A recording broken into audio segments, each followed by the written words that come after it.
ఆయనకి ఇప్పుడు తెలంగాణ తల్లి గుర్తొచ్చింది. ఇన్ని రోజులు గాడిదలను కాసినవా? 10 సంవత్సరాలు తెలంగాణ తల్లి విగ్రహం పెట్టాలని సన్నాసి తెలంగాణ గురించి మాట్లాడే నైతిక హక్కు నీకెక్కడదని నేను అడగదలుచుకున్నా. అందుకే పెద్దలు బట్టి విక్రమార్క గారి అనుమతితోని డిసెంబర్ 9, 2024 నాడు సచివాలయం లోపలనే తెలంగాణ తల్లి విగ్రహం పెట్టే బాధ్యత మేము తీసుకుంటాం. డిసెంబర్ 9, 2009 నాడు యూపీఏ చైర్పర్సన్ శ్రీమతి సోనియా గాంధీ గారి నాయకత్వంలో ఈ దేశ ప్రధానమంత్రి మన్మోహన్ సింగ్ గారి క్యాబినెట్ మంత్రివర్గం శ్రీ చిదంబరం గారు తెలంగాణ రాష్ట్ర ఏర్పాటు ప్రకటనను డిసెంబర్ 9 నాడు ప్రకటించారు. ఇదే కాకుండా మన నాయకురాలు శ్రీమతి సోనియా గాంధీ గారి జన్మదినం కూడా డిసెంబర్ 9. ఖచ్చితంగా తెలంగాణ తల్లి విగ్రహం సచివాలయం బయట కాదు, సచివాలయం లోపల తెలంగాణ తల్లి విగ్రహాన్ని ప్రతిష్ఠించే బాధ్యత నేను మా మిత్రుడు బట్టి విక్రమార్క గారు తీసుకుంటాం. హైదరాబాద్ నగరంలో మా హనుమంతన్న నాయకత్వంలో ఈ కార్యక్రమాన్ని చేపడతాం. మా చిత్తశుద్ధిని, మా నైతికతను ఏ సన్నాసి ప్రశ్నించాల్సిన అవసరం లేదు. మీలాక మేము తాగుబోతులం కాదు, రాత్రి కోటి పొద్దున కోటి మాట్లాడడానికి, లేకపోతే మాట్లాడింది మర్చిపోయి మళ్ళా కొత్తది మాట్లాడడానికి మేమెవరము నీలాంటి తాగుబోతు సన్నాసులం కాదని ఈ వేదిక మీద నుంచి నేను చెప్పదలుచుకున్నా. నువ్వు ఎప్పుడొస్తావు రాజీవ్ గాంధీ విగ్రహాన్ని తీయడానికి తారీఖు చెప్పు, మా జగ్గాన్నకి చెప్తా, మా జగ్గాన్న వచ్చి అక్కడ ఉంటాడు. అప్పుడు తెలుస్తుంది బిడ్డ నీకు రాజీవ్ గాంధీ విగ్రహాన్ని ముట్టుకుంటే ఏమవుతుందో, అప్పుడు కానీ నీకు అర్థం కాదు. అందుకే ఈరోజు ఈ దేశ యువతకు స్ఫూర్తి ప్రదాత శ్రీ రాజీవ్ గాంధీ గారు వారి జయంతి సందర్భంగా మా హనుమంతన్న కొంతమంది క్రీడాకారులకు సన్మానం చేసిండ్రు, ఆర్థిక సహాయాన్ని వారికి తోసిన విధంగా చేసిండ్రు.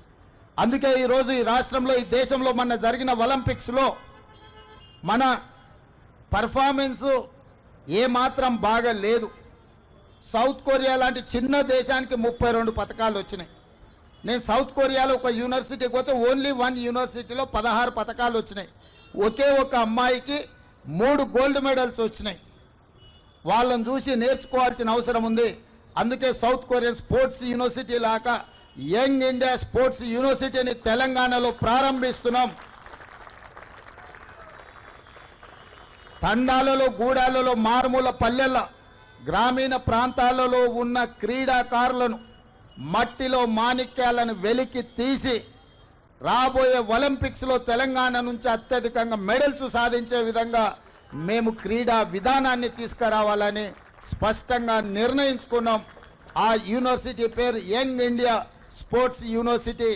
ఎందుకంటే ఒక నూతన రక్తాన్ని ఈ దేశానికి ఆదర్శంగా నిలబెట్టాలని ఇవాళ మా మంత్రివర్గం నిర్ణయం తీసుకున్నది.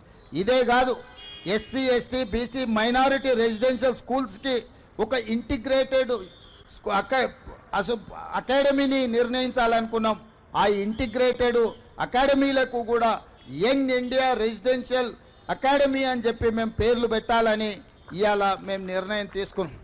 యంగ్ ఇండియా అంటే తెలంగాణకు ఒక యంగ్ ఇండియన్ స్ఫూర్తినిచ్చేది ఇక్కడి నుంచే. కాబట్టి తెలంగాణ నుంచి ఈ యంగ్ ఇండియా అనే పదము 1920 నుంచి 1931 వరకు మహాత్మా గాంధీ గారు స్వతంత్ర పోరాటంలో ఒక పత్రిక నడిపినారు. ఆ పత్రిక పేరు యంగ్ ఇండియా.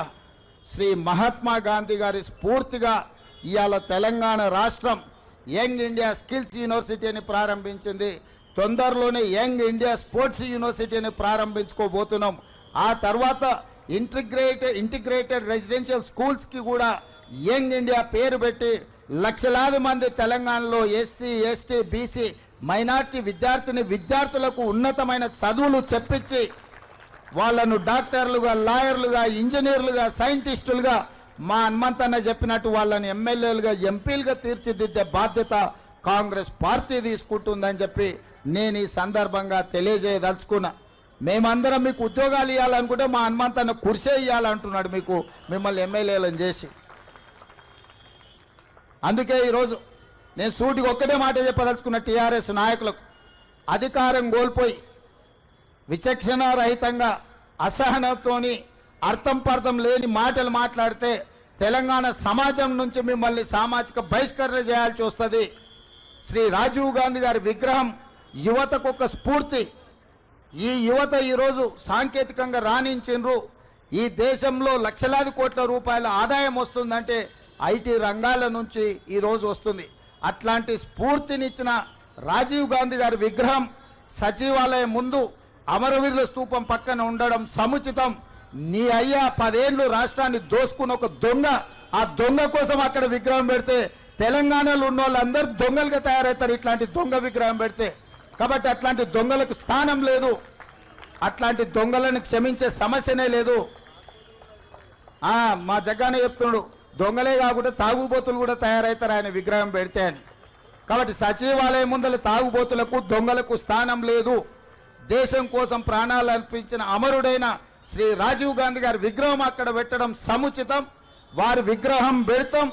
రాబోయే 15-20 రోజుల్లో పెద్ద ఎత్తున రాజీవ్ గాంధీ అభిమానులను లక్షలాది మందిని జమ చేసి అక్కడ ఆ విగ్రహావిష్కరణ కార్యక్రమాన్ని చేపడతాం.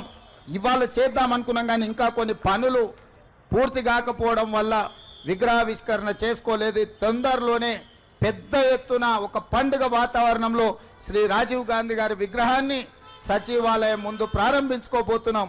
అదేవిధంగా ఈ సందర్భంగా నేను మాట ఇస్తున్నా, డిసెంబర్ 9 నాడు సచివాలయం లోపల తెలంగాణ తల్లి విగ్రహాన్ని ఆవిష్కరించి కాంగ్రెస్ అధికారంలో ఉన్నప్పుడు తెలంగాణ తల్లికి సముచితమైన స్థానాన్ని ఇస్తాం. 10 సంవత్సరాలు తెలంగాణ తల్లి విగ్రహం పెట్టలేని సన్నాసులు గతంలో పాలకులన్న సంగతి కూడా ప్రజలందరికీ తెలిసే విధంగా కార్యక్రమాన్ని ఏర్పాటు చేస్తామని తెలియజేస్తూ ఇంతసేపు ఓపికగా ఉన్న మా విద్యార్థులకు మరొకసారి అభినందనలు తెలియజేస్తూ మీ దగ్గర సెలవు తీసుకుంటున్నా. ధన్యవాదాలు మిత్రులారా.